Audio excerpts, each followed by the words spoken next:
उठाओ अपनी आंखें और देखो यशो, क्या नहीं है तुम्हारे पास यहाँ? क्या है जो तुम पा सकती हो? राज घराने की देख रेख, ये वैभव, ये ऐशो आराम, सब ठुकरा के एक भिक्षुणी बन के जीना बहुत कठिन होगा यशो। बुद्ध ने कहा है कि प्रत्येक व्यक्ति अपने स्वास्थ्य और रोग का स्वयं रचयिता होता है, और जिसका प्रमाण आप दे रहे हैं कि कितना रुग्ण है आपका अंतर। और रही बात मेरी, तो एक बात सुन लीजिए, जिसे आप सुख समझते हैं और दुर्भाग्यवश जिसे आपने सदैव धन से तौला, जीवन के परम सत्य को समझने के लिए केवल हृदय के द्वार की आवश्यकता है। तुम्हारे बुद्ध का हृदय सूख चुका है,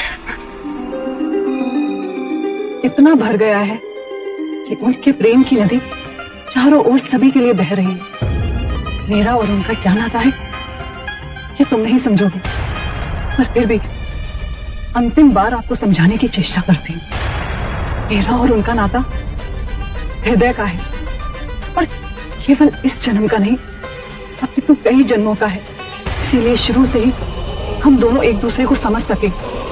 यदि मैं भिक्षुणी नहीं भी बनती तो भी मुझे केवल इस बात का आश्वासन था कि वो यही कहीं इसी पृथ्वी पर हैं, और अब जब मैं उनके साथ रहे, भले वो मेरे साथ ना हो, पर मैं उनके आध्यात्मिक मार्ग पर चलूंगी और उन्हें अपना परम गुरु बना सकूंगी।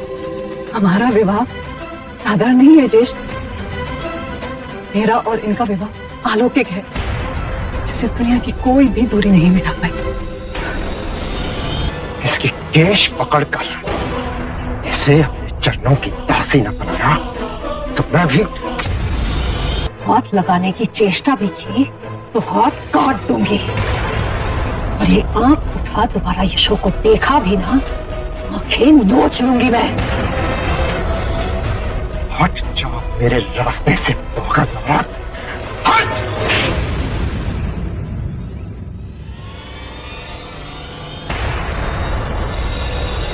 यदि यही थप्पड़ मैंने तुझे बचपन में मार दिया होता तो आज मुझे ये दुर्दिन न देखना पड़ता।